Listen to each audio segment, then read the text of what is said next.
अस्सलाम वालेकुम फ्रेंड्स, क्या हाल है। मैं हूं आपके साथ अदनान और आज हम बना रहे हैं दाल माश, वो भी नमकीन, जो कि बहुत ही फ़ायदेमंद है सेहत के लिए। बहुत ही लाजवाब चीज़ है, बनानी भी बहुत ही आसान है और सबको दाल माश बहुत पसंद होती है। तो इस तरह से बना के एक बार ज़रूर ट्राई कीजिएगा।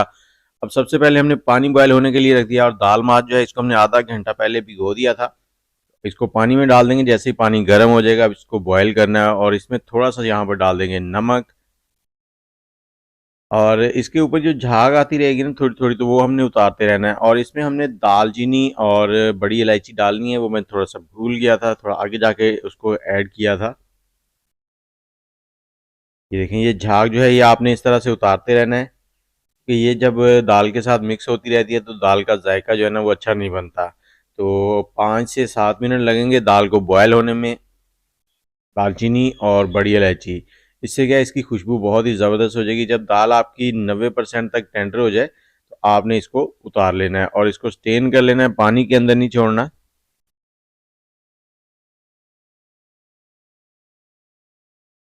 और किसी बर्तन में डालकर इसको कवर कर दें ऊपर से।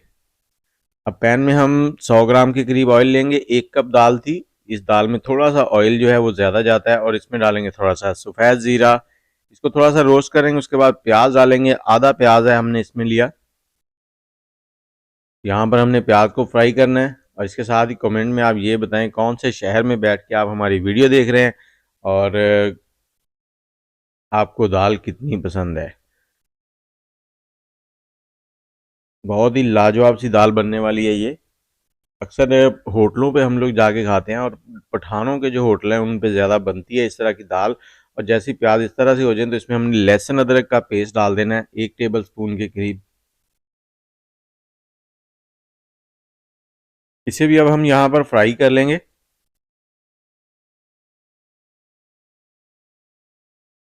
अब जाएगा इसमें थोड़ा सा नमक। नमक आपको याद रहे कि आपने दाल में भी ऐड किया था जब बॉयल किया था। और 3 से 4 सब्ज मिर्चें जाएंगी, बड़ी वाली।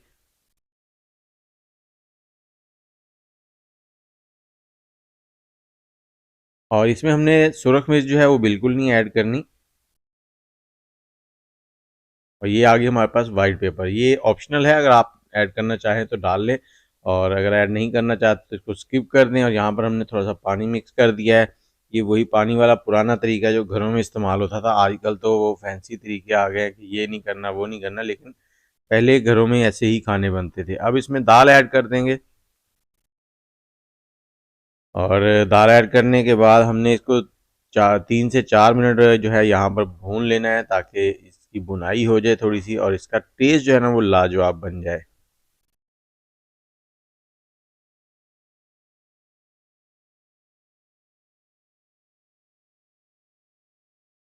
अब यहाँ पर आपने देखा होगा इसमें हमने कोई भी ऐसी एक्स्ट्रा चीज़ नहीं डाली जिससे इसमें फ्लेवर बनाने की कोशिश की गई हो। जो फ्लेवर होते हैं ना वो चीज़ों के अपने ओरिजिनल ही होते हैं, ऑप्शनल ये कह लें कि आर्टिफिशियल नहीं होते। इसको हमने यहाँ पर 2 से 3 मिनट कवर कर दिया था।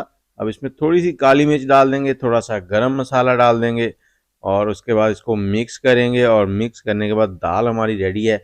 और उसके लिए आपने इसको सर्व करते वक्त थोड़ा सा धनिया और अदरक जो है वो ऊपर डाल देना है। इस पॉइंट पे आपने धनिया वगैरह इसमें ऐड नहीं करना, क्योंकि वो इतना ज़्यादा अच्छा नहीं लगता। जब आप सर्व करते वक्त इसके ऊपर डाल के देंगे ना तो उसका ज़्यादा लुक भी आएगी और टेस्ट भी बहुत ज़बरदस्त आएगा। तो ले, दाल हमारी रेडी होगी है। चूल्हे को बंद करते हैं और आपको इसका फाइनल लुक दिखाते हैं।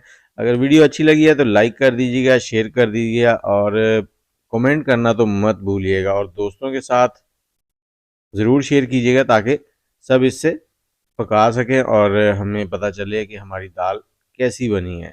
मुझे इजाज़त दें, दुआओं में याद रखें। अल्लाह हाफिज़।